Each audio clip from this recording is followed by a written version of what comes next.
देखिए, जब कोई एक लड़का शादी के लिए लड़की ढूंढने जाता है या जब कोई लड़की शादी के लिए लड़का देखने जाती है, तो हर कोई ये सोचता है कि मुझे जो मेरा स्पाउस मिले, मेरा पार्टनर मिले, वो नंबर एक का होना चाहिए। हर किसी की यही उम्मीद होती है कि वो देखने में सुंदर हो, वो बातें करने में अच्छा हो, उसकी नॉलेज अच्छी हो, उसकी नौकरी अच्छी हो, अच्छे पैसे कमाता हो, सारी की सारी बातें उसके अंदर अच्छे से अच्छी चाहिए हम लोगों को। और उसके लिए कोशिश भी करते हैं हम सब लोग, ट्राई भी करते हैं, लेकिन जरूरी नहीं कि सभी को ऐसा ही पार्टनर मिल जाए। तो जब ऐसा पार्टनर नहीं मिलता है, तो फिर क्या ऑप्शन होता है हमारे पास कि चलो ठीक है, सारे गुण वाला नहीं मिलता है तो दो चार कम गुण वाले चला लेते हैं। कोशिश करते हैं कि अगर नौकरी है तो थोड़ा कम सुंदर भी चल जाएगा, और अगर बहुत ज्यादा सुंदर है तो कम कमाता होगा तब भी चल जाएगा। इस तरीके के पार्टनर के साथ हम लोग कभी कंप्रोमाइज कर लेते हैं। इसी तरीके से भारतीय साक्ष्य अधिनियम में दो धारा हैं दोस्तों, सेक्शन 59 एंड सेक्शन 60। यही सेक्शंस पहले 64 एंड 65 हुआ करती थी इंडियन एविडेंस एक्ट में। बिल्कुल कुछ ऐसा ही करती हैं वो भी। सेक्शन 59 क्या कहती है? वो ये कहती है कि जब भी कोर्ट में आप कोई डॉक्यूमेंट लेकर आए, तो वो डॉक्यूमेंट सबसे अच्छे वाला होना चाहिए। सबसे अच्छे वाला मतलब नंबर एक का डॉक्यूमेंट होना चाहिए, प्राइमरी एविडेंस होनी चाहिए, वो ओरिजिनल कॉपी जो सबसे पहले एग्जिस्टेंस में आई वही होनी चाहिए। और काफी कुछ एफर्ट्स करने के बाद अगर मान लो वो प्राइमरी एविडेंस मिले ही ना, तो क्या करेंगे? तो फिर थोड़ा कंप्रोमाइज कर लेंगे, और सेक्शन 60 ये कहती है फिर कि फिर आप सेकेंडरी एविडेंस, द्वितीयक साक्ष्य, उसी डॉक्यूमेंट को साबित करने के लिए कोर्ट में प्रोड्यूस कर देना। तो सेक्शन 60 से पहले पहले की सेक्शंस हम लोग पढ़ चुके हैं पिछली वीडियोस में। और जो हमने लास्ट वीडियो में बात की थी वो था laying foundation for adducing secondary evidence. द्वितीयक साक्ष्य अगर देना हो तो उस देने से पहले क्या आधार बनाना पड़ेगा, जब वो आधार बन जाएगा तभी द्वितीयक साक्ष्य स्वीकार किया जा सकता है कोर्ट में। तो उम्मीद करता हूं दोस्तों कि आपने वो वीडियो पूरी देखी होगी और अच्छे से समझ ली होगी, रेलेवेंट पॉइंट्स नोट कर लिए होंगे।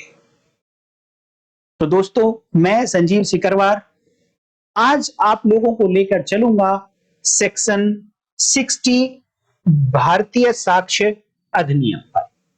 और देखिए, ये वही सेक्शन है जहां पर सेकेंडरी एविडेंस को कहा गया कि पहले तो कोशिश ये की जाए कि किसी भी फैक्ट को अगर डॉक्यूमेंट्री एविडेंस से प्रूव करना है, किसी तथ्य को दस्तावेजी साक्ष्य से साबित करना है, तो पहले प्राइमरी एविडेंस लेकर आएंगे। और अगर प्राइमरी एविडेंस नहीं मिलती है, देन कुछ कंडीशंस में, नॉट के अगर प्राइमरी एविडेंस मिली ही नहीं तो आप हर कंडीशन में सेकेंडरी एविडेंस, द्वितीयक साक्ष्य ले आएंगे। नो, कुछ निश्चित परिस्थितियों में, सर्टेन सर्कमस्टांसेस में ही द्वितीयक साक्ष्य दे सकते हैं, और वो परिस्थिति, वो सर्कमस्टांसेस लिखे गए सेक्शन 60 BSA में, भारतीय साक्ष्य अधिनियम। दोस्तों, मैं कुछ समय बचाने के लिए पीडीएफ पे पढ़ाने की कोशिश कर रहा हूं कि मुझे मोटे मोटे अक्षरों में जो बोर्ड पर पहले लिखना होता था, मैं कोशिश कर रहा हूं कि वो लिखने का टाइम बच जाएगा, तो मैं आप लोगों के लिए थोड़ा और ज्यादा वीडियोस ला पाऊंगा। तो अगर आपको लगता है कि पहले जो मैं कंटेंट यहां पर मोटे मोटे अक्षरों में लिखता था उसमें और अब जो मैं पीडीएफ पर पढ़ा रहा हूं, हो सकता है कि आपको कुछ पतला दिखाई दे रहा हो, तो इसमें दोनों में अगर कुछ आपको डिफरेंस लगता है और आपको लगता है कि पहले वाला ही अच्छा था, या फिर आपको लगता है कि नहीं यहां भी काम चल रहा है, तो आप मुझे कमेंट करके जरूर बताइए कि मैं क्या इसको कंटिन्यू करूं या पहले वाले तरीके से जो पढ़ा रहा था वो कंटिन्यू करूं। आप कमेंट करके जरूर बताइएगा।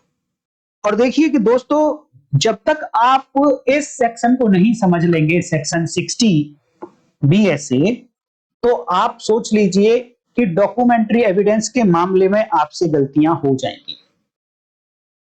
द्वितीयक साक्ष्य को अगर समझना है तो बिना सेक्शन 60 बीएसए को समझे आप द्वितीयक साक्ष्य को नहीं समझ पाएंगे। देखिए क्या कहता है सेक्शन 60। हेडिंग है इसका, cases in which secondary evidence relating to documents may be given। देखिए पीडीएफ हिंदी में अवेलेबल नहीं है दोस्तों, तो मुझे इंग्लिश में ही पढ़ाना पड़ेगा, लेकिन हिंदी में साथ के साथ बताऊंगा और कोशिश करूंगा जो ऑफिशियल वर्ड हैं हिंदी के वो मैं यूज करूं। तो हेडिंग ये कहता है कि वो मामले जिनमें डॉक्यूमेंट दस्तावेज से संबंधित द्वितीयक साक्ष्य दिया जा सकता है, ऐसे मामले सेक्शन 60 बीएसए में लिखे गए हैं और यही सेक्शन पहले 65 इंडियन एविडेंस एक्ट में हुआ करती थी। इसकी शुरुआत होती है सेक्शन 60 की, secondary evidence may be given of the existence, condition और contents of a document in the following cases namely. बहुत ध्यान से सुनना, एक एक शब्द इंपॉर्टेंट, एक भी शब्द मिस नहीं करेंगे, जैसा कि मेरे व्यूअर्स हमेशा से करते आए और मैं जब एडवाइस दे रहा हूं कि एक भी वर्ड को आप नहीं मिस करेंगे तो एक भी वर्ड मिस नहीं करेंगे। दोस्तों एक बात और बताना चाहूंगा छोटी सी, कि सभी जगह आपको देखने को मिलता होगा कि आए, कंटेंट सामने दिखाया, पढ़ते चले गए, भागम भाग भागम भाग भागम भाग, पढ़ाए जा रहे हैं पढ़ाए जा रहे हैं, बताए जा रहे हैं, उसकी इंग्लिश आ गई, हिंदी बनाए जा रहे हैं और बता के निकल गए। लेकिन यहाँ जो वर्ड्स यूज हुए इनके बारे में कुछ नहीं बताते, केवल हिंदी बताई, एक सेंटेंस बता दिया। मैं भी बता सकता हूं कि इसका मतलब ये है कि द्वितीयक साक्ष्य दिया जा सकता है किसी भी दस्तावेज के अस्तित्व, उसकी दशा और उसके कंटेंट के बारे में फॉलोइंग निम्नलिखित मामलों में। इतना बता देना सफिशिएंट नहीं है। तो मेरी वीडियोस थोड़ी लंबी हो जाती हैं, कंटेंट थोड़ा हो सकता है कि हो सकता है कि जल्दी जल्दी सेक्शंस नहीं आ रही होंगी, बट भैया देखिए अगर आपको कानून सीखना है तो आपको ऐसे ही पढ़ना पड़ेगा। पेशेंटली आप वीडियोस को देखते रहिए। जिन लोगों को एक साल में, जिन लोगों को 6 महीने में जुडिशरी का एग्जाम पास करना है, तो भैया उन लोगों के लिए ये चैनल नहीं है। जिन लोगों को प्रैक्टिस में 1-2 साल बाद अपनी अच्छी प्रैक्टिस करनी है, उन लोगों के लिए ये चैनल है। जिन लोगों को 1-2 साल बाद अपीयर होना है एग्जाम में, उन लोगों के लिए ये चैनल है। तो आप लगे रहिए साथ में, सब अपने आप हो जाएगा, बशर्ते कि आप मन से, ध्यान से और पेशेंटली आप पढ़ते रहे। तो हेडिंग शुरुआत होती है कि किसी दस्तावेज के बारे में द्वितीयक साक्ष्य देना है तो कितनी बातों के लिए द्वितीयक साक्ष्य दिया जा सकता है। किसी दस्तावेज में बहुत सारी बातें होती हैं, मैं पहले ही बता चुका हूं। दस्तावेज के अंदर जो लिखी गई बातें हैं उन्हें अंतर्वस्तु कंटेंट कहा जाता है। जब कोई दस्तावेज ऐसा है कि किसी व्यक्ति के उस पर सिग्नेचर होना आवश्यक है, उस पर हस्ताक्षर होना आवश्यक है, तो जब वो व्यक्ति हस्ताक्षर करेगा, साइन करेगा आपने, तो उसे एग्जीक्यूशन कहा जाता है, उस डॉक्यूमेंट का निष्पादन कहा जाता है। और कुछ डॉक्यूमेंट्स पर किसी गवाह के साइन होना भी आवश्यक होता है। तो जब गवाह के साइन होना आवश्यक हो और गवाह उस पर अपने हस्ताक्षर कर भी दे, विटनेस अपने साइन उस पर कर भी दे, तो उस पोर्शन को अटेस्टेशन कहा जाता है, प्रमाणित करना कहा जाता है। तो जब जब डॉक्यूमेंट, दस्तावेज आपको सुनने को मिले, पढ़ने को मिले, तो इन 3 बातों के साथ साथ क्या क्या बात है? Number 1 existence, number 2 condition, number 3 contents. इन 3 बातों के साथ साथ ये जो बातें अभी एग्जीक्यूशन, निष्पादन, अटेस्टेशन, इन बातों का भी आपको अपने माइंड में, दिमाग में इनको रखना पड़ेगा। देखिए, एग्जिस्टेंस सबको समझ आता है, अस्तित्व सबको समझ आता है कि हाँ, कोई डॉक्यूमेंट था जो कभी ना कभी तो बना था, फर्स्ट टाइम कभी ना कभी बना था, इट मींस वो अस्तित्व में आया था। कंटेंट को भी आप लोग समझते हैं कि जो कंटेंट एक डॉक्यूमेंट के अंदर लिखा हुआ है, टेक्स्ट जो लिखा हुआ है, वो सब उस डॉक्यूमेंट का कंटेंट कहलाता है। प्रॉब्लम आती होगी आप लोगों को कंडीशन को समझने में कि ये उस डॉक्यूमेंट की दशा क्या होती है। दशा का मतलब ये है कि दोस्तों, डॉक्यूमेंट फटा हुआ है, डॉक्यूमेंट बिल्कुल साबित है, डॉक्यूमेंट नया है, डॉक्यूमेंट पुराना है, डॉक्यूमेंट चूहों ने खा लिया है, डॉक्यूमेंट पानी से भीग गया है, या डॉक्यूमेंट पर कोई केमिकल डाल दिया गया है, कुछ टेक्स्ट मिट गया है, डॉक्यूमेंट लेजिबल नहीं है, उसकी स्याही घिस गई है। ये सब दस्तावेज की कंडीशन में आते हैं, दशा में आते हैं। तो इन 3 बातों के लिए इन 3 बातों के लिए एविडेंस देनी है। कौन कौन सी? अस्तित्व, दशा एंड कंटेंट, अंतर वस्तु किसकी? डॉक्यूमेंट की। अगर इसके लिए एविडेंस देनी है तो सेकेंडरी एविडेंस मे वर्ड यूज हुआ है, secondary evidence may be given, द्वितीयक साक्ष्य दिया जा सकता है, लेकिन कब? इन द फॉलोइंग कंडीशंस ओनली। ऐसा नहीं कि कभी भी दिया जा सकता है, इन द फॉलोइंग कंडीशंस। तो कंडीशंस 1 बाय 1 हम देखेंगे। ए से लेकर जी 7 कंडीशंस हैं। इन 7 कंडीशंस में से किसी भी कंडीशन में, परिस्थिति में फॉल करेगा आपका मैटर, तभी आप अलाउ करेंगे, तभी आप आंसर देंगे कि सेकेंडरी एविडेंस दी जा सकती है। देखिए, जब प्राइमरी एविडेंस की देने की बात आई, प्राथमिक साक्ष्य को देने की बात आई, तो वहां वर्ड यूज हुआ शैल, और जब सेकेंडरी एविडेंस देने की बात आ रही है तो वर्ड यूज होता है मे। इसका मतलब यह है कि पहले आप कोशिश करेंगे कि प्राइमरी एविडेंस ही दी जाए, और जब प्राइमरी एविडेंस अवेलेबल ना हो, आपने पूरे एफर्ट्स कर लिए, देन आप दे सकते हैं सेकेंडरी एविडेंस। बट जब तक कोशिश हो, नंबर 1 का पार्टनर ढूंढना है, सबसे सुंदर पार्टनर ढूंढना है, सबसे ज्यादा कमाने वाला ढूंढना है, मतलब डॉक्यूमेंट के मामले में प्राइमरी एविडेंस तलाश करनी है। तो वो कंडीशंस क्या क्या हैं? देखिए, ए से जब जी तक आप जाएंगे तो केवल एक क्लॉज ऐसी है जिसमें 3 सब क्लॉज है, अदरवाइज सभी में कोई सब क्लॉज नहीं है। तो 3, ये जो पहला मैटर है ना, यही इंपॉर्टेंट है। जो पहली क्लॉज है यही इंपॉर्टेंट नहीं है, ये ज्यादा इंपॉर्टेंट है। इसको समझने में थोड़ा माइंड अप्लाई करना पड़ेगा। तो इसमें कहा गया कि वो पहली कंडीशन ये है कि सेकेंडरी एविडेंस दे देना। कब? जब ओरिजिनल अवेलेबल ना हो। और क्यों अवेलेबल ना हो, रीजन क्या है उसके पीछे, ओरिजिनल ना होने के पीछे, मूल प्रति ना मिलने के पीछे? तो कहा गया व्हेन द ओरिजिनल इज सोन। एक एक वर्ड पे ध्यान देना, ओरिजिनल इज सोन और original appears to be in possession और पावर ऑफ 3 लोग, 3 कैटेगरी के लोग। इन 3 कैटेगरी के लोगों में से किसी भी कैटेगरी के या तो पोजेशन में, कब्जे में है, या उसकी पावर में है, उसके कंट्रोल में है। क्या? वो ओरिजिनल डॉक्यूमेंट जिसे कोर्ट में पेश किया जाना चाहिए था। ऐसा क्या किया गया? ऐसा या तो दिखाया गया, या ऐसा अपीयर होता है, या ऐसा प्रतीत होता है। शब्दों का ही खेल है कानून में। देखिए, यहां पर सोन लिखा गया। अब नीचे नीचे जैसे बढ़ते जाएंगे आप, तो कहीं आपको प्रूव्ड वर्ड भी मिलेगा। यहां लिखा है कि आप दिखा दें कि ओरिजिनल इनमें से किसी के पास है।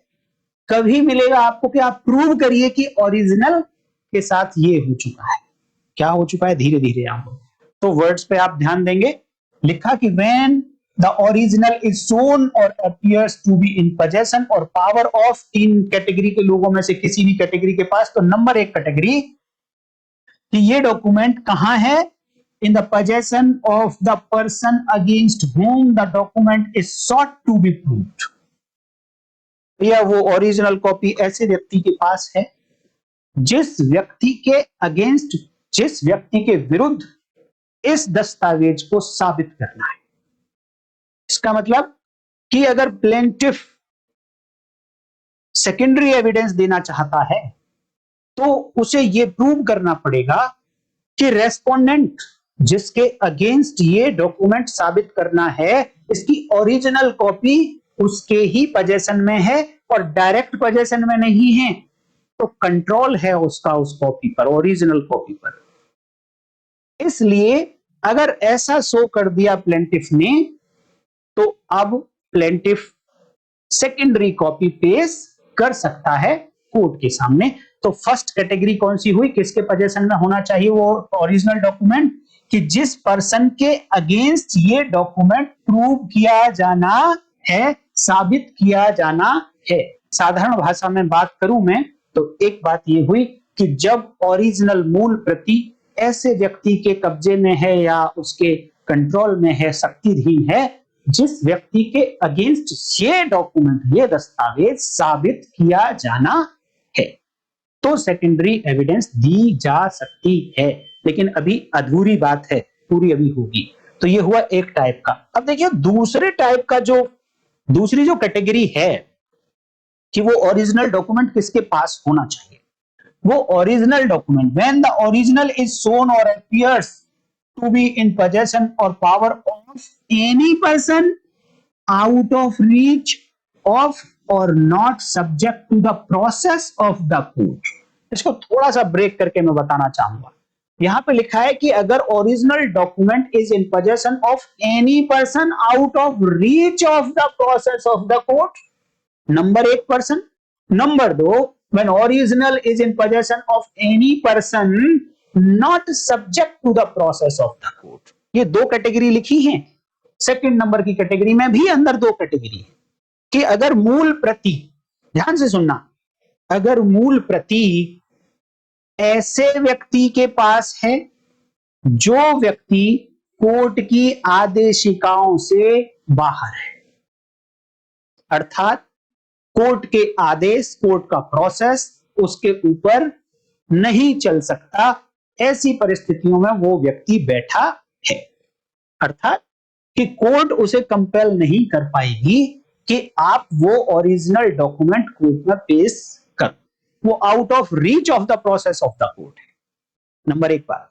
नंबर दो कि आउट ऑफ रीच तो नहीं है, सपोज आउट ऑफ रीच तो नहीं है, कोर्ट की रीच में है, कोर्ट चाहे तो उसको नोटिस दे सकती है, लेकिन वो person is not subject to the process of the court, but वो कोर्ट के आदेशिकाओं के अधीन नहीं है। ये दोनों ही क्लॉज, जो पहली वाली क्लॉज है कि वो कोर्ट के रीच से ही बाहर है, ये थोड़ा छोटी क्लॉज है, और वो व्यक्ति जो कोर्ट के अधीन नहीं है, कोर्ट के प्रोसेस के अधीन नहीं है, थोड़ी बड़ी क्लॉज है और इसमें बहुत कुछ समाया हुआ है। पहले मैं एग्जांपल देना चाहता हूं कि जो कोर्ट के प्रोसेस से बाहर है। सपोज कोई एक इंडियन पर्सन है और जिसके पास एक विल है ओरिजिनल, वसीयत, मूल दस्तावेज वसीयत का किसी एक व्यक्ति के पास, और वो चला गया कनाडा चला गया, बट उसी विल के रिगार्डिंग केस चल रहा है इंडिया में। अब ये व्यक्ति आउट ऑफ इंडिया है। अब कोर्ट का जो प्रोसेस है उसके बाहर है। अब इंडिया से बाहर जो प्रोसेस इशू होना है, सम्मन्स जाने हैं, कोर्ट का आदेश जाना है, वो उस व्यक्ति पर लागू नहीं होता है। और अगर उस व्यक्ति पर लागू नहीं होता है, वो कोर्ट के प्रोसेस से बाहर है, देन वो पार्टी जो इस विल के कंटेंट को साबित करना चाहती है, जो इसकी एग्जिस्टेंस को साबित करना चाहती है, जो इसकी कंडीशंस को साबित करना चाहती है, वो इन सब बातों के लिए सेकेंडरी एविडेंस दे सकती है। अब बात आती है कि वो उस व्यक्ति के पोजीशन में है वो डॉक्यूमेंट जो कोर्ट के प्रोसेस के अधीन ही नहीं। फॉर एग्जाम्पल, ऐसे कौन लोग होंगे जो कोर्ट के प्रोसेस के अधीन ही ना हो? रीच में तो हैं बट अधीन नहीं। रीच में है मतलब इंडिया में, इंडियन टेरिटरी, जहां जहां इंडिया का कानून चलता है उसी टेरिटरी में ये लोग हैं।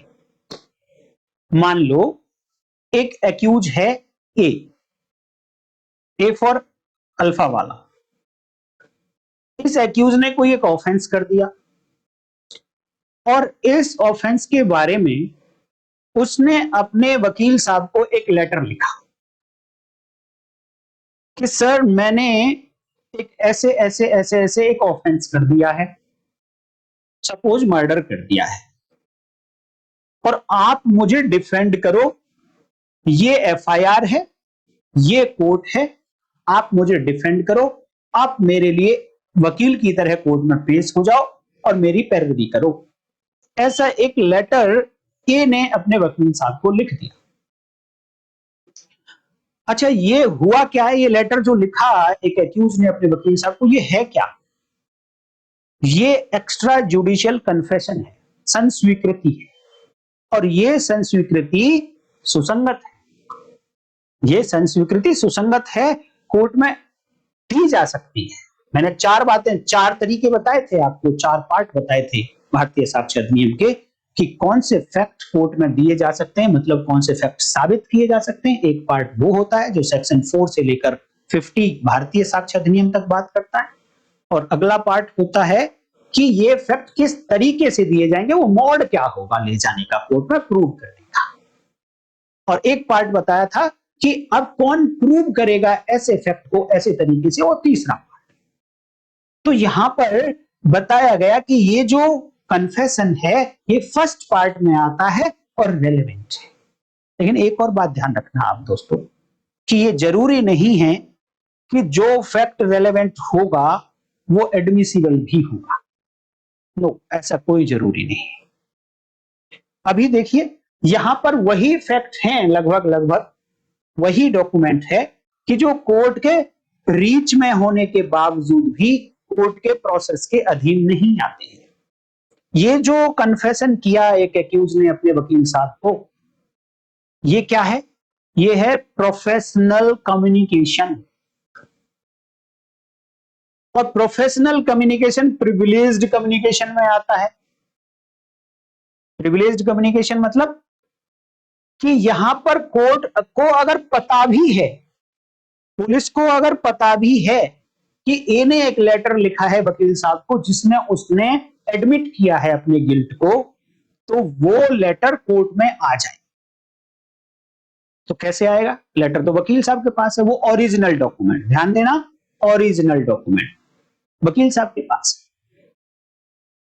और section 126 Indian evidence act professional communication में यह कहता है कि अगर किसी एक्यूज ने ऐसा कुछ भी बोला है वकील साहब से ड्यूरिंग द, जब वो एंगेज कर रहा है अपने वकील साहब को उस समय, तो अब ये जो कुछ कम्युनिकेशन किया गया, ये कम्युनिकेशन को कोर्ट में लाना परमिट ही नहीं होगा। कोर्ट कंपेल ही नहीं कर सकती वकील साहब को कि आप वो कम्युनिकेशन कोर्ट के सामने लाइए। ना पुलिस कंपेल कर सकती, बाध्य कर सकती है, नहीं कर सकती कि वो ओरिजिनल डॉक्यूमेंट आप कोर्ट में पेश करिए। और इवन इसके आगे भी दोस्तों, कि अगर वो वकील साहब मान लो कल को झगड़ा हो जाता है अपने क्लाइंट से और वो कहें कि चलो इसको मैं सबक सिखा देता हूं, तो अब वो वकील साहब चाहते हैं कि ये वाला कन्फेशन जो एक्स्ट्रा जुडिशियल कन्फेशन है ये मैं कोर्ट के सामने रख दूं, और ले जाके कहते हैं कि जी तो ये कन्फेशन है, देखो इसने मुझे ये चिट्ठी लिखी थी और इसी ने मर्डर किया है। तो भाई साहब सेक्शन 126 इंडियन एविडेंस एक्ट जो आज की डेट में 132 BSA है, ये लिखता है कि ये परमिट ही नहीं किया जाएगा। कोर्ट के ऊपर ड्यूटी लगाई है कि इस तरीके से अगर कोई प्रोफेशनल कम्युनिकेशन को पेश करने के लिए कोर्ट में लेकर भी आएगा, बताने के लिए भी आएगा, तो उसको परमिट नहीं किया जाएगा। परमिट नहीं किया जाना मतलब कि अपनी मर्जी से भी अगर कोई देना चाहेंगे वकील साहब तो भी उनसे वो लेटर नहीं लिया जाएगा। अर्थात ये लेटर कहां है, किस व्यक्ति के पास है, यहां पजेशन है ऐसे व्यक्ति के पास कि ये व्यक्ति कानून के, कोर्ट के प्रोसेस के अधीन नहीं है। अब मान लो कि जब ये तो मैंने एक एग्जांपल दिया कि एक वकील साहब को ऐसे कम्युनिकेशन लिख दिया, और बहुत सारे प्रिविलेज्ड कम्युनिकेशंस हैं जो आपको भारतीय साक्ष्य अधिनियम में देखने को मिलेंगे। तो वो सारे के सारे प्रिविलेज्ड कम्युनिकेशन कहीं ना कहीं not subject to the process of the court के आदेशिका के अधीन आने वाले पार्ट को कवर करेंगे। तो अगर मान लो ओरिजिनल ऐसे व्यक्ति के पास है जिसके ऊपर ये कोर्ट का प्रोसेस नहीं चल सकता है, तो फिर ऐसे डॉक्यूमेंट को अगर किसी पार्टी को साबित करना है, पुलिस को मान लो वो डॉक्यूमेंट साबित करना है कि एक्स्ट्रा जुडिशियल कन्फेशन दिया था इस एक्यूज ने, वकील साहब को भेजा था, तो इसके लिए ओरिजिनल तो अब मिल ही नहीं सकता। तो ऐसी सिचुएशन में पुलिस प्रोसिक्यूशन को छूट दे दी गई कि आप ऐसी सिचुएशन में अब इस डॉक्यूमेंट की एग्जिस्टेंस, कि डॉक्यूमेंट था, डॉक्यूमेंट की कंडीशन कि वो बिल्कुल ठीक कंडीशन में था, उसे पढ़ा जा सकता था, और डॉक्यूमेंट के कंटेंट्स कि उसमें क्या लिखा था, इन तीनों बातों के लिए द्वितीयक साक्ष्य दे सकते हैं। अब द्वितीयक साक्ष्य कैसे दे सकते हैं भैया?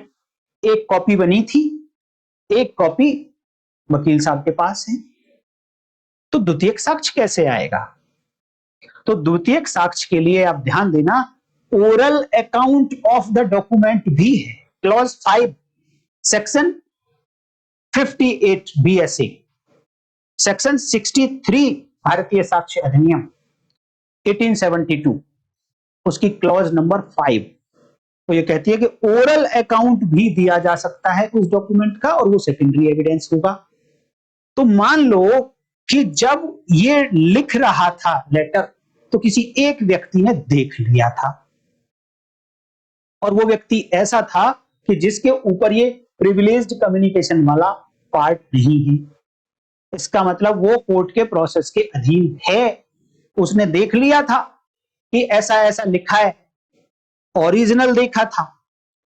तो अब वो व्यक्ति कोर्ट में आ सकता है गवाह के तौर पर, और वो उस डॉक्यूमेंट के कंटेंट का ओरल अकाउंट, मौखिक वृतांत बता सकता है, और ये एक सेकेंडरी एविडेंस हो गई।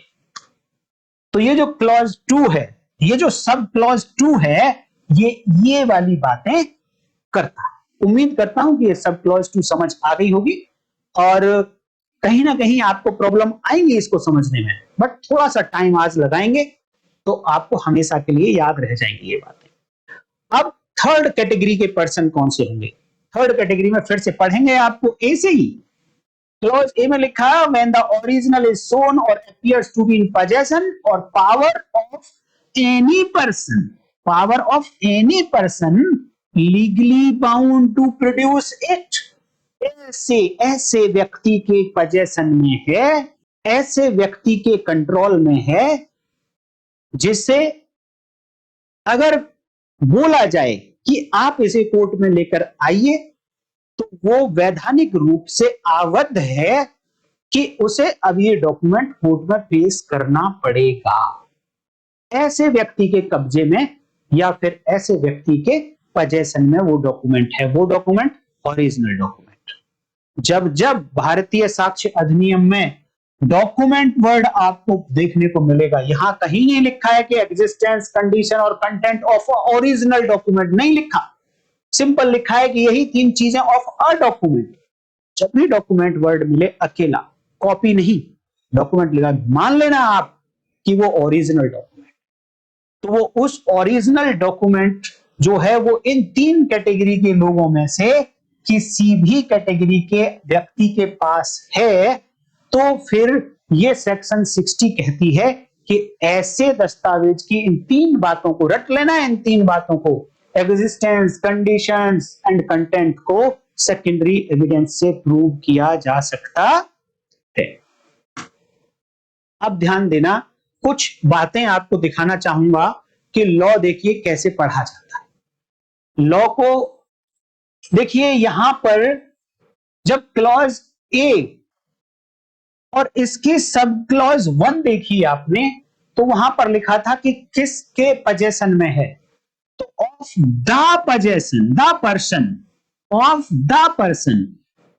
लेकिन बाकी दोनों क्लॉज में देखिए of any person, of any person. तो क्या भैया यहां पर कुछ डिफरेंस है? ऊपर द पर्सन लिखा गया और नीचे एनी पर्सन लिखा गया। यस, डिफरेंस है दोस्तों। यहां पर लिखा है the person means against whom the document is sought to be proved. इसका मतलब यहां पर वो व्यक्ति जिसके अगेंस्ट ये डॉक्यूमेंट साबित करना है, अर्थात वो व्यक्ति इस केस में पार्टी होना चाहिए, इस सूट में वो पार्टी होना चाहिए, तब ये सब क्लॉज 1 एप्लीकेबल होगी उसके ऊपर। दा का मतलब एक निश्चित व्यक्ति है और वो है पार्टी, उस सूट में पार्टी होने। और एनी पर्सन मतलब एनी पर्सन हो सकता है कि भैया ये पार्टी है, पार्टी नहीं है, थर्ड पर्सन है, कौन है क्या नहीं है, कोई मैटर नहीं करता। एनी पर्सन मतलब कोई भी व्यक्ति हो सकता है। यहां पर भी तीसरी क्लॉज में भी एनी पर्सन है, तो वो थर्ड पर्सन भी हो सकता है, कोई अथॉरिटी हो सकती है जो लीगली बाउंड था कि उसको एक नोटिस जाए कि ये डॉक्यूमेंट पेश करो, तो उसे पेश करने के लिए वो बाउंड है, वो यहां पर ये कैटेगरी आ जाती है। तो ये मैं उम्मीद करता हूं दोस्तों कि ये तीन बातें जो क्लॉज ए में लिखी, ये अभी आपको समझ आ गई होंगी। हाँ, एक और बात दिखाता हूं। मैंने कहा था कि यहां पर लिखा है कि ये शो कर दिया जाता है कि ओरिजिनल इनके पोजेशन में है, या फिर ऐसा अपीयर होता है, प्रतीत होता है कि ओरिजिनल इनके पोजेशन में है। तो इसका क्या मतलब? शो कर देना, दर्शा देना ऐसा, या ऐसा प्रतीत होना। देखिए, ऐसा दर्शाने का मतलब है कि ड्यूटी है पार्टी के ऊपर जो सेकेंडरी एविडेंस देना चाहती है ओरिजिनल डॉक्यूमेंट की, कि उसे कुछ ना कुछ प्राइमा फेसाई रिकॉर्ड पर ऐसा लाना पड़ेगा जिससे ऐसा लगने लगे, ऐसा दिखा सके वो पार्टी कि यस वो ओरिजिनल डॉक्यूमेंट था। नंबर एक बात था, एग्जिस्टेंस थी, उसकी अस्तित्व था। और दूसरी बात कि वो उसी व्यक्ति के पोजेशन में है जो यहां पर तीन बातें लिखी गई है। इसका मतलब कैसे बता सकता है वो? कि कोई गवाह लाए, वो अपना एग्जामिन करे कोर्ट में उस गवाह को, और वो गवाह बोले अपने मुंह से कि यस लास्ट टाइम या उस डेट पर या आज से पहले जब मैं इसको सेकेंडरी एविडेंस देना चाहता हूं, उस समय उस गवाह ने देखा था कि वो ओरिजिनल डॉक्यूमेंट इन तीन लोगों में से, तीन कैटेगरी के लोगों में से किसी के पास था। तो ये कहेंगे कि वो व्यक्ति, वो पार्टी जो सेकेंडरी एविडेंस देना चाहती है, उसने अपनी ये ड्यूटी कि ओरिजिनल उसे शो करना था कि इस व्यक्ति के पोजीशन में है, उसने पूरी कर दी। अगर डायरेक्ट नहीं दिखा पाता है मान लो, तो कुछ सर्कमस्टांसेस ऐसे दिखा दे जिससे ये अपीयर हो कोर्ट को, ऐसा प्रतीत हो कोर्ट को कि यस ओरिजिनल तो इन तीन कैटेगरी के लोगों में से ही किसी एक व्यक्ति के पास है ओरिजिनल। देन इन सिचुएशन में वो पार्टी सेकेंडरी एविडेंस दे सकती है, लेकिन एक और कंडीशन। कब दे सकती है? यहां पर दे सकती है, बट अभी पूरी बात नहीं है। कब दे सकती है? वहां पर लिखा एंड और वाला एंड, यानी इन तीन बातों में से किसी एक व्यक्ति के पास ओरिजिनल था, और and when after the notice mentioned in section 64 such person does not produce it। केवल और केवल ये तीन बातें ऊपर की पूरी हो जाने से कोई भी पार्टी सेकेंडरी एविडेंस देने के लिए कंपिटेंट नहीं हो जाएगी। उसे करना ये पड़ेगा कि जिस व्यक्ति के पोजेशन में वो ओरिजिनल डॉक्यूमेंट दिखा रहा है उस व्यक्ति को सेक्शन 64 भारतीय साक्ष्य अधिनियम का नोटिस इशू किया जाएगा इस पार्टी के द्वारा, और ये कहा जाएगा उस नोटिस में कि आप वो ओरिजिनल डॉक्यूमेंट कोर्ट में पेश कर दीजिए। अगर मान लो केवल दिखा दिया पार्टी ने कि ऐसे व्यक्ति के पास है जो अपोजिट पार्टी है, रेस्पोंडेंट है, एक्यूज है, उसके पोजेशन में ओरिजिनल है, बट कभी उससे मांगा ही नहीं, कभी उसको नोटिस ही नहीं दिया सेक्शन 64 BSA का, तब भी ये व्यक्ति जो सेकेंडरी एविडेंस देना चाहता है, वो पार्टी जो सेकेंडरी एविडेंस देना चाहती है, he is not able to adduce the secondary evidence to prove the content or condition or existence of the original document। मतलब कि ये कुछ कंडीशंस हैं कि पहले वो शो करे कि वो डॉक्यूमेंट इतनी इन कैटेगरी में से किसी एक व्यक्ति के पास है, प्लस उसको नोटिस इशू करे कि आप ओरिजिनल डॉक्यूमेंट पेश कर दीजिए कोर्ट में, देन वो कंपिटेंट होगा कि अब वो सेकेंडरी एविडेंस कोर्ट में दे सकता है। लेकिन वो भी कब? जब इन 3 कैटेगरी के लोगों में से कोई भी व्यक्ति जिसके पोजेशन में ओरिजिनल है वो पेश नहीं करता है नोटिस के बाद, does not produce it, notice issue करने के बाद भी कोर्ट में ओरिजिनल नहीं आया, तो अब क्या ऑप्शन बचता है? अब हमने पूरी कोशिश कर ली कि हमें हमारा पार्टनर सुंदर मिल जाए, नौकरी वाला मिल जाए, अच्छी कमाई वाला मिल जाए, नहीं मिल रहा है तो क्या करें भैया, सेकेंडरी से ही शादी करेंगे। तो यहां पूरी कोशिश कर ली गई कि ओरिजिनल डॉक्यूमेंट कोर्ट में आ जाए, नहीं आ रहा है तो क्या करूं अब? तो अब सेकेंडरी एविडेंस दे सकते हो। सेक्शन 60 क्लॉज ए ये बात कहती। अभी भी आप ध्यान रखिए, यहां आपकी तरफ से क्वेश्चन आना चाहिए दोस्तों। एक क्वेश्चन ये आना चाहिए कि कोई व्यक्ति मान लो ऐसी जगह पर है जो out of reach of court है, तो क्या उसको, जो कोर्ट की ही रीच से बाहर है, उसको ये पार्टी नोटिस कैसे देगी? ये क्लॉज 2 वाले को क्या नोटिस दिया जाना जरूरी है? तो ये अभी मैं आगे बताऊंगा कि जरूरी है या नहीं है। आप रेफरेंस के लिए नोट कर लें कि ये जो यहां पर क्लॉज 2 में जो व्यक्ति लिखे, जो व्यक्ति कोर्ट की प्रोसेस के बाहर थे, रीच से बाहर थे, या वो कोर्ट के प्रोसेस के अधीन ही नहीं थे, उनको नोटिस देने की आवश्यकता नहीं है। केवल ये दिखा देना मात्र सफिशिएंट होगा कि ओरिजिनल डॉक्यूमेंट ऐसे लोगों के पोजीशन में है, इसलिए मैं सेकेंडरी एविडेंस द्वितीयक साक्ष्य दे रहा हूं। क्यों कह रहा हूं मैं ऐसा, ये मैं अभी आगे आपको दिखा दूंगा। ये हुई क्लॉज ए। अब बात करते हैं क्लॉज बी, कि क्लॉज बी के लिए भी कहा है। हालांकि क्लॉज बी मैंने आपको पीछे जब सेक्शन 58 पढ़ाई थी तो मैंने पढ़ा दिया था। जल्दी से मैं बताना चाहूंगा कि यहां इस क्लॉज बी की वजह से, सेक्शन 60 क्लॉज बी की वजह से सेक्शन 58 में चेंज आया है नए लॉ में, और वहां पर इस क्लॉज बी के कारण ही सेक्शन 58 में जो 8 टाइप की सेकेंडरी एविडेंसेस दी गई, उनमें जो 7th नंबर की कैटेगरी है वो है रिटन एडमिशन। क्या है वो?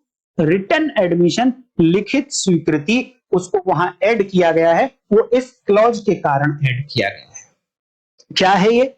देखिए, बी क्लॉज कहती है when the existence, when the condition or when the content of original have been proved to be admitted in writing by the person against whom it is proved or by his representative in interest।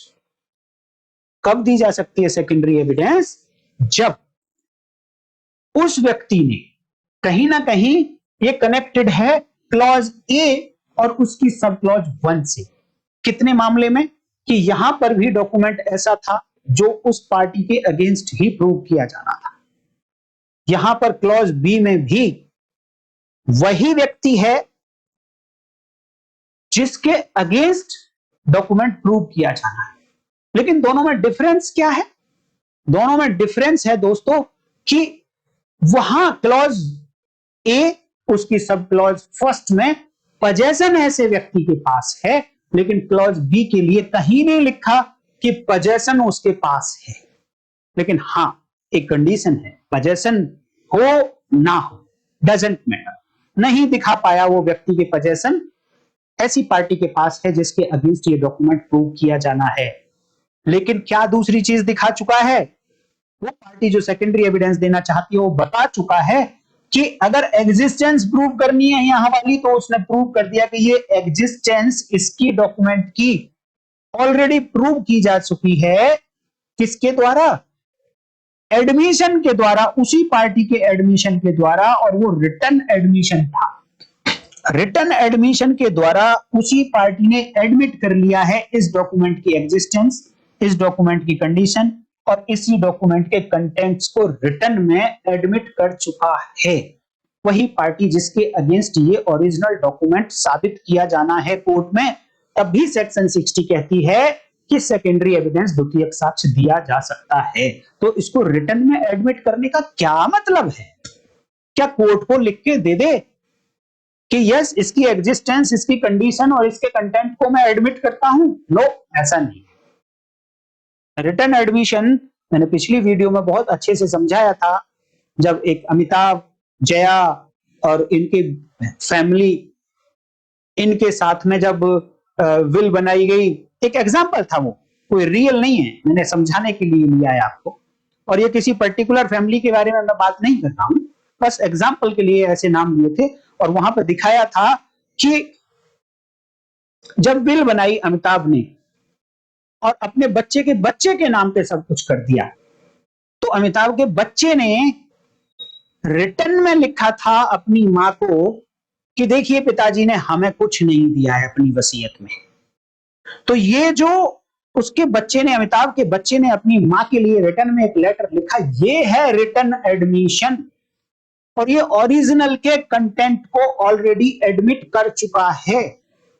तो इतना prove करना है कि इसने return admission के through इस document के content को प्रूव कर लिया है, इस डॉक्यूमेंट के कंटेंट को एडमिट कर लिया है। ये उस पार्टी को प्रूव करना पड़ेगा जो सेकेंडरी एविडेंस देना चाहती है। तो फिर सेकेंडरी एविडेंस दी जा सकती है। बट कौन सी टाइप की सेकेंडरी एविडेंस दी जा सकती है? एक और बात बता दूं मैं आपको, सेक्शन 60 में दो पार्ट हैं। सेक्शन 60 का पहला पार्ट है क्लॉज ए से लेकर जी तक, और दूसरा पार्ट है एक्सप्लेनेशन, लिखा है नीचे। तो ये दो पार्ट हैं इसके।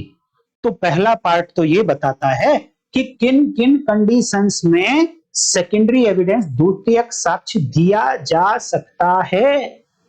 लेकिन सेकंड पार्ट बताता है कि कौन से टाइप की सेकेंडरी एविडेंस कौन से सिचुएशन में दी जा सकती है।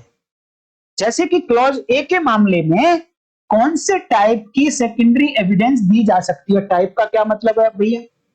जब सेक्शन 58 जिन लोगों ने देखी होगी उनको पता होगा कि 8 टाइप की सेकेंडरी एविडेंस द्वितीयक साक्ष्य हैं। तो उन 8 में से कौन से टाइप की सेकेंडरी एविडेंस दी जा सकती है अगर ओरिजिनल डॉक्यूमेंट क्लॉज ए में फॉल करता है? कौन से टाइप की डॉक्यूमेंट, कौन से टाइप की सेकेंडरी एविडेंस दी जा सकती है अगर मामला क्लॉज बी में फॉल करता है? कौन से टाइप की दी जा सकती है कि अगर मामला सी में फॉल करता है, डी में फॉल करता है, ई में, जी में फॉल करता है? तो ये कौन से टाइप की दी जा सकती है ये बताता है पार्ट 2। तो दोनों का कनेक्शन है। जो क्वेश्चन आता है ना मैचिंग वाला, कि मैच करिए, कॉलम ए में कुछ बातें लिखी, कॉलम बी में कुछ बातें लिखी, तो आप राइटली मैच करिए कि कौन सा किसके साथ मैच करता है। अब इनको आपने मैच करना है, तो मैच आपको समझ आना चाहिए। तो मैं धीरे धीरे अभी आपको बताऊंगा आगे। अब बात करते हैं कि यहां पर जो रिटर्न में एडमिशन कर लिया गया किसी पार्टी के द्वारा, और पार्टी कौन सी है?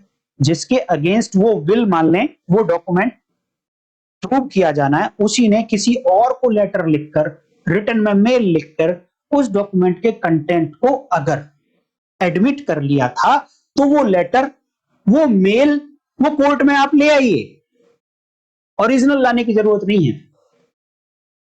अगर ओरिजिनल है तो ले आइए ओरिजिनल, प्राइमरी रूल तो यही है। बट मान लो ओरिजिनल नहीं मिल रहा है, आपको ये एडमिशन मिल गया, मेल मिल गया जिसको लिखा था, तो आप उस व्यक्ति को लाइए और बताइए कि ये मेरा लेटर है, ये मुझे दिया था इस पार्टी ने और इसमें ये एडमिशन किया था। तो वो एडमिशन सेकेंडरी एविडेंस है। ये कहां लिखा है? सेक्शन 58 में लिखा है कि रिटन एडमिशन सेकेंडरी एविडेंस है, 7वें नंबर पर लिखा है, ध्यान रखना। तो ये हुई क्लॉज बी। अब आते हैं क्लॉज सी। तो थोड़ा सा स्पीड बढ़ाता हूं, अब कुछ बहुत ज्यादा बातें नहीं है, छोटी छोटी बातें हैं। अब देखते हैं क्लॉज सी। क्लॉज सी में लिखा when the original has been destroyed, नष्ट हो गया है, नष्ट कर दिया गया है। The original has been lost, खो गया है। और when the party offering evidence of its contents cannot for any other reason not arising from his own default or neglect produce it in reasonable time। यह original या तो destroy हो गया है या ओरिजिनल लॉस्ट हो गया है, या फिर वो पार्टी जो इस डॉक्यूमेंट के कंटेंट के बारे में एविडेंस देना चाहती है, वो पार्टी इसको प्रोड्यूस नहीं कर पा रही है एक रीजनेबल टाइम में। तो देखिए क्लॉज सी में 3 बातें लिखी गई है कि ओरिजिनल का क्या हो गया है। नंबर 1 बात, ओरिजिनल डिस्ट्रॉय हो गया है। नंबर 2 बात, ओरिजिनल लॉस्ट हो गया है। नंबर 3 बात ये कहता है कि ये वो पार्टी जो ओरिजिनल के कंटेंट को प्रूव करना चाहती है सेकेंडरी एविडेंस से, जो कहती है कि मैं सेकेंडरी एविडेंस देना चाहता हूं ऐसे ओरिजिनल डॉक्यूमेंट के कंटेंट के बारे में, वो ओरिजिनल को एक रीजनेबल टाइम में कोर्ट के सामने प्रोड्यूस नहीं कर पाती है।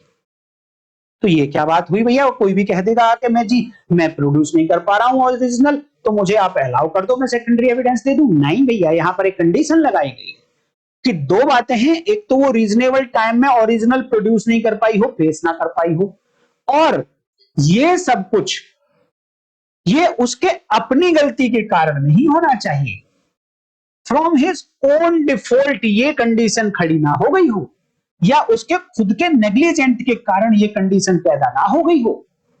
अगर उसके अपने नेग्लिजेंट के कारण, अपने डिफॉल्ट के कारण ये कंडीशन पैदा हो गई है कि वो रीजनेबल टाइम में कोर्ट के सामने ओरिजिनल डॉक्यूमेंट पेश नहीं कर पा रहा है, तो फिर उसको सेकेंडरी एविडेंस पेश नहीं करने दिया जाएगा।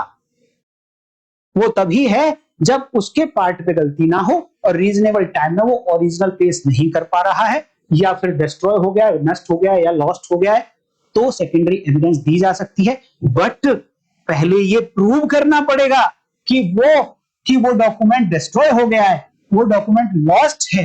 ये सब पहले उस पार्टी को जो सेकेंडरी एविडेंस देना चाहती है, उसे ये सब पहले प्रूव करना पड़ेगा, तभी सेकेंडरी एविडेंस दी जा सकती है। डी क्लॉज देखिए, डी कहती है when the original is of such nature as not to be easily movable.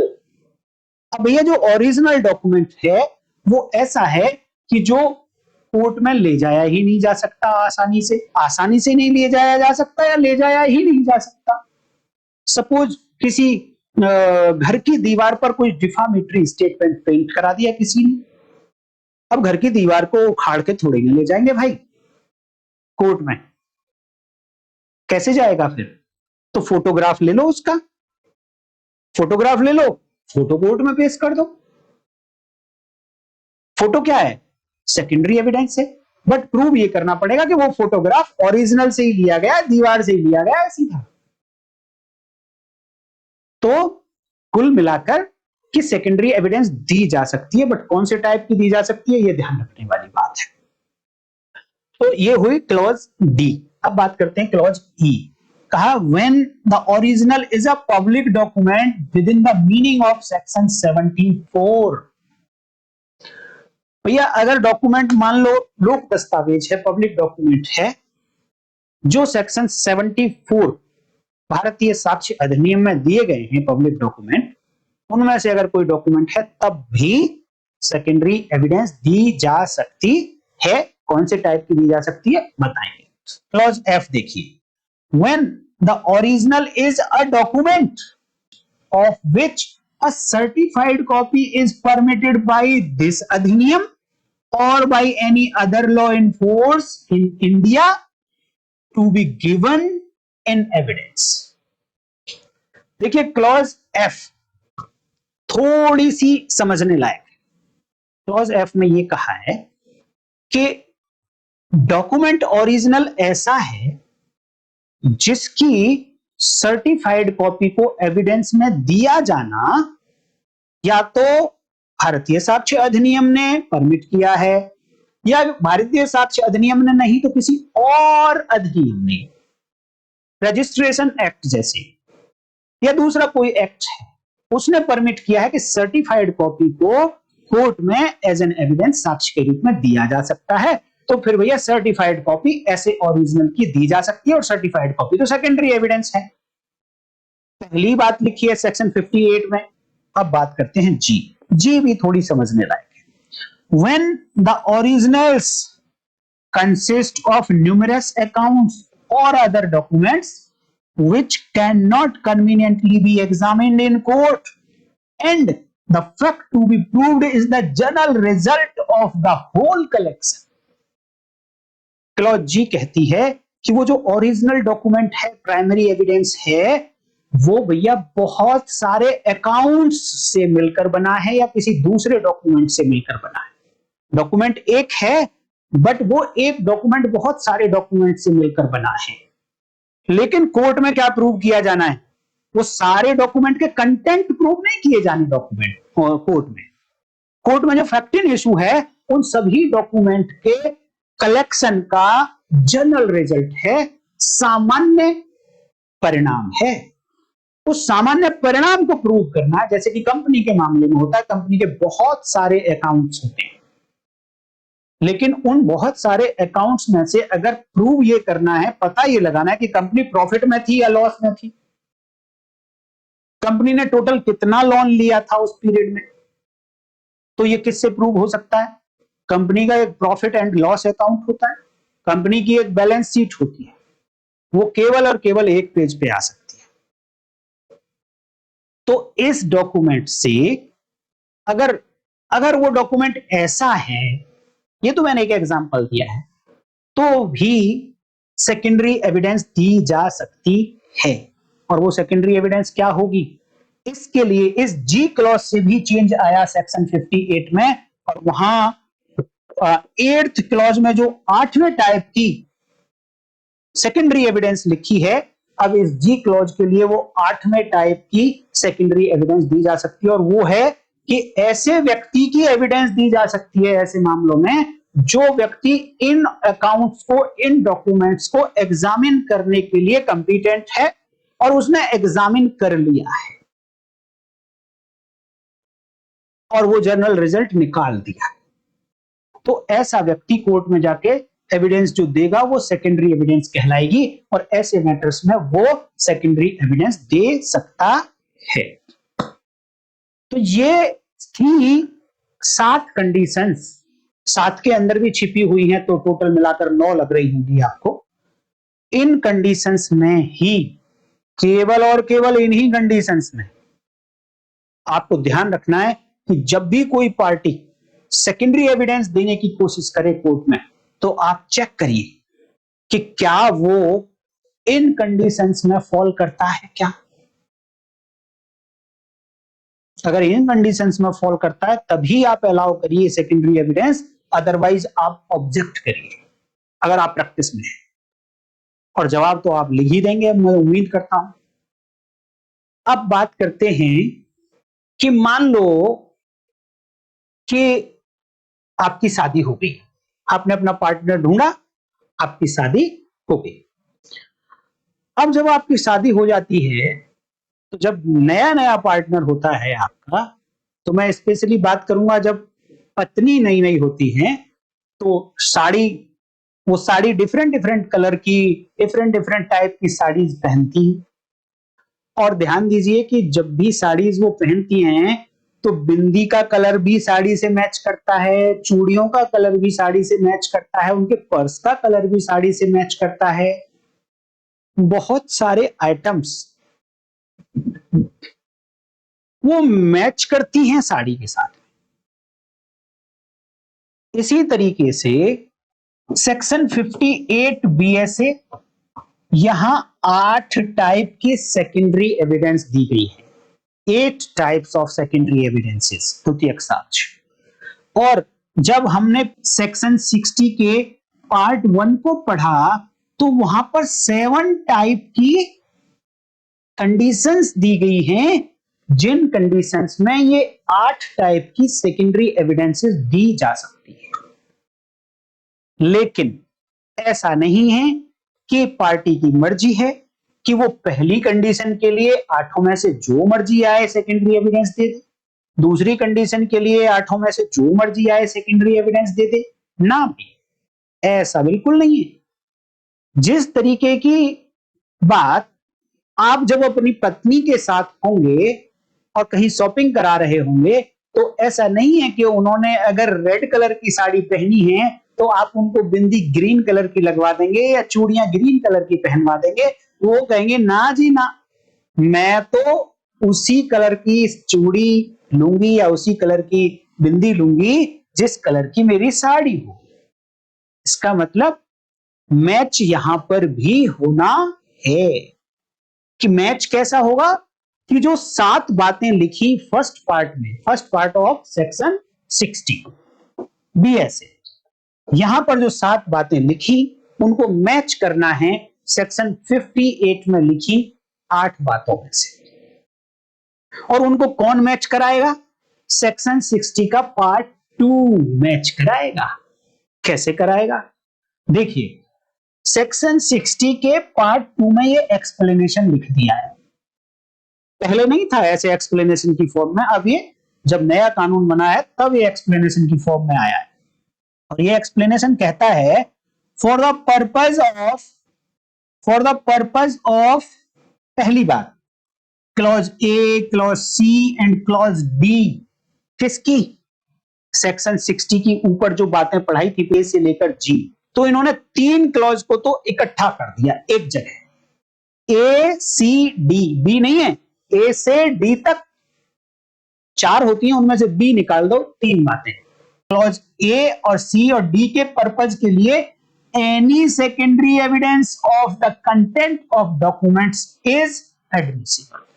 क्या बोला कि भैया जब मामला क्लॉज 3 का हो, 3 क्लॉजों में से किसी का हो, clause A, clause C and clause D, तो कहा किसी भी टाइप की एविडेंस आप दे देना। किसी भी टाइप की एविडेंस बोले तो किसी भी टाइप की सेकेंडरी एविडेंस दे देना, और किसी भी टाइप की सेकेंडरी एविडेंस बोले तो सेक्शन 58 में लिखी 8 टाइप की सेकेंडरी एविडेंसेस में से किसी भी टाइप की सेकेंडरी एविडेंस आप दे सकते हो। बट मामला कहां का हो? Clause A, clause C and clause D का। आपने पढ़ लिया क्लॉज ए, क्लॉज सी और क्लॉज डी क्या है। तो ये बात किसने बताई? Second part clause first, roman first. ऊपर एबीसीडी है, नीचे first, second, third, fourth. Clause second क्या कहती है? कहा कि क्लॉज बी के लिए for the purpose of clause B, जहां पर रिटर्न एडमिशन की बात हुई थी, अगर किसी ने रिटर्न एडमिशन के थ्रू ओरिजिनल के कंटेंट को एडमिट कर लिया है, then for the purpose of clause B the written admission is admissible. क्या चीज एडमिसिबल होगी भैया? Written admission is admissible. Written admission, वो जो उसने चिट्ठी लिखकर कुछ बातें ओरिजिनल कंटेंट की स्वीकार करी थी, उन रिटर्न कंटेंट को ले आना आप और प्रूव कर देना। यहां ओरिजिनल डॉक्यूमेंट आएगा, लेकिन कौन सा? जो रिटर्न में किसी को भेजा था ए पार्टी ने, एक डॉक्यूमेंट के कंटेंट को एक्सेप्ट करते। मैंने डिटेल में बताया है पीछे, अब ज्यादा नहीं बताऊंगा इस बारे में। पार्ट थर्ड देख लीजिए, इसकी वीडियो देख लेना आप, आपको समझ आ जाए। पार्ट थर्ड कहता है क्लॉज ई या फिर क्लॉज एफ के लिए क्या दे सकते हो आप? कौन से टाइप की? उन्होंने कहा certified copy of the document. Certified copy of the document.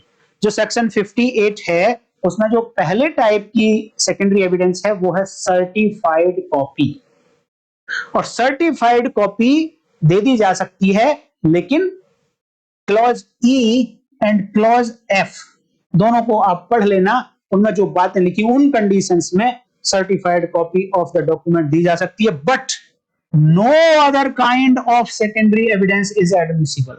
दो बातें कही गई हैं, एक तो सेकेंडरी दे देना, और जो बाकी 7 टाइप की सेकेंडरी एविडेंस बच गई, ये इन दोनों कंडीशंस में ई एंड एफ में नहीं चलेंगी। आते हैं फोर्थ क्लॉज। फोर्थ में लिखा है for the purpose of clause जी, जहां पर सीए की बात बताई थी पिछली वीडियो में मैंने, जहां पर बहुत सारे अकाउंट्स थे जिनके कलेक्शन का जो जर्नल रिजल्ट है, सामान्य परिणाम को प्रूव करना है कोर्ट में, तो लिखा for the purpose of clause G the evidence may be given as to the general result of the documents by any person who has examined them and who is skilled in the examination of such document. तो ऐसे व्यक्ति की गवाही दी जा सकती है जब वो व्यक्ति स्किल्ड हो ऐसे बहुत सारे डॉक्यूमेंट्स को एग्जामिन करने के लिए। कंपनी के अकाउंट्स की जब बात आई तो चार्टर्ड अकाउंट होता है, चार्टर्ड अकाउंटेंट इन अकाउंट्स को एग्जामिन करेगा, और चार्टर्ड अकाउंटेंट स्किल्ड भी है इनको एग्जामिन करने में, तो वो चार्टर्ड अकाउंटेंट की एविडेंस दी जा सकती है, क्योंकि ओरिजिनल डॉक्यूमेंट के कंटेंट तो बहुत ज्यादा, उनका जर्नल रिजल्ट बताना है निकाल के, तो उसके बारे में ये चार्टर्ड अकाउंटेंट की एविडेंस दी जा सकती है। ये थी छोटी सी बात कि आप कौन कौन से टाइप की एविडेंसेस कब कब दे सकते हैं। यहां पर पार्ट 2 मैं उम्मीद करता हूं कि आपको समझ आ गया होगा, इसमें कुछ बहुत ज्यादा है नहीं, सिंपल सी बातें हैं, बस याद रखने वाली बातें हैं। आज की वीडियो में इतना ही रखेंगे दोस्तों, और आप जरूर बताइएगा कि इस पीडीएफ पे पढ़ाने से कोई आपको प्रॉब्लम तो नहीं है, कोई लॉस तो नहीं हो रहा है आपको। आप कमेंट करके जरूर बताइएगा, मैं फिर अकॉर्डिंगली चेंज करूंगा अपने सिस्टम को। तो आज की वीडियो में इतना ही दोस्तों, कल फिर मिलेंगे दोस्तों, तब तक के लिए नमस्कार, जय हिंद।